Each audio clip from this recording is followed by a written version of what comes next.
കല്യാണി ഉണ്ടെങ്കിൽ ലേറ്റസ്റ്റ് ആയിട്ട് ഒരു വീഡിയോ ഇട്ടിട്ടുണ്ടായിരുന്നു. അതിനകത്തുണ്ടെങ്കിൽ നടന്ന എല്ലാ കാര്യങ്ങളും തുറന്ന് പറഞ്ഞിട്ടായിരുന്നു വീഡിയോ ഇട്ടിട്ടുണ്ടായിരുന്നു. അതിനകത്ത് പറഞ്ഞൊരു കാര്യം എന്ന് പറഞ്ഞാൽ കണക്ക് താനുണ്ടെങ്കിൽ ക്ലിനിക്കിൽ പോവുകയും അതിന് ശേഷം ഉണ്ടെങ്കിൽ അവർ ഇതേ കണക്ക് ഉണ്ടെങ്കിൽ റിസീപ്റ്റും കാര്യങ്ങളൊക്കെ തരാമെന്ന് പറഞ്ഞിട്ടുണ്ടായിരുന്നു. പക്ഷേ ഫുൾ പേയ്മെൻറ്റിൻ്റെ നോട്ടീസോ അല്ലെങ്കിൽ ഇതേ കണക്കത്തുള്ള പേയ്മെൻറ്റ് ഡീറ്റെയിൽസോ കാര്യങ്ങളോ ഒന്നും അവർ അയച്ചിട്ടില്ലായിരുന്നു. കുറച്ച് മാത്രമേ അയച്ചിട്ടുള്ളായിരുന്നു.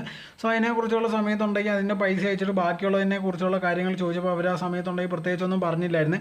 പിന്നെ കുറച്ച് കഴിഞ്ഞപ്പോൾ അവരുണ്ടെങ്കിൽ മെസ്സേജും കാര്യങ്ങളൊക്കെ വിളിച്ചിട്ട് പറഞ്ഞ് പൈസ അടച്ചിട്ടില്ല എന്നുള്ള രീതിയിലായിരുന്നു പറഞ്ഞിട്ടുണ്ടായിരുന്നു. അതുകൊണ്ടാണ് ഞാൻ എൻ്റെ ഭർത്താവിനെയും കൊണ്ടുകൊണ്ട് ഈ ആശുപത്രി പോവുകയും സംസാരിക്കുകയൊക്കെ ചെയ്തിട്ടുണ്ടായിരുന്നു. ആ സമയത്തുണ്ടെങ്കിൽ ഇനി ഉണ്ടെന്നുള്ള രീതിയിലൊക്കെ കാര്യങ്ങൾ പറയുക. അത് ഭയങ്കര വഷളാകുമ്പോഴാണ് ഞങ്ങൾ പോലീസ് സ്റ്റേഷനിലൊക്കെ ചെന്നിട്ടുണ്ടായിരുന്നു. അങ്ങനെ പോലീസ് സ്റ്റേഷനിൽ ചെന്ന സമയത്തുണ്ടെങ്കിൽ അവർ പറഞ്ഞിട്ടുണ്ടായിരുന്നു ബാക്കിയുള്ള ബില്ലിൻ്റെ ഡീറ്റെയിൽസും കാര്യങ്ങളൊക്കെ അയച്ചു കൊടുക്കാമെന്നുള്ള രീതിയിൽ അവിടെ വെച്ച് സമ്മതിച്ചിട്ടുണ്ടായിരുന്നു അവർ. എന്നിട്ടുണ്ടെങ്കിൽ ഇത് കണക്ക് പെട്ടെന്ന് ഞങ്ങളതിലാണ് തെറ്റെന്നുള്ള രീതിയിലാണ് പറഞ്ഞിരിക്കുന്നത്. അങ്ങനത്തുള്ള ഒരു കാര്യങ്ങളും ഇല്ല. ഇതുവരെ നോക്കിക്കഴിഞ്ഞാൽ ബാക്കിയുള്ള പേയ്മെൻറ്റിനെ കുറിച്ചുള്ള ഡീറ്റെയിൽസോ കാര്യങ്ങളോ ഇതുവരെ ഒന്നും വന്നിട്ടില്ല. ഞങ്ങൾ ഒരു തെറ്റും ചെയ്തില്ല. ഒരുപാട് പേരുണ്ട് ഇത് കണക്ക് കാര്യങ്ങൾ അറിയാതാണ് ഇത് കണക്കത്തുള്ള കാര്യങ്ങൾ പറയുന്നതെന്നായിരുന്നു കല്യാണിയോടൊരു മറുപടി.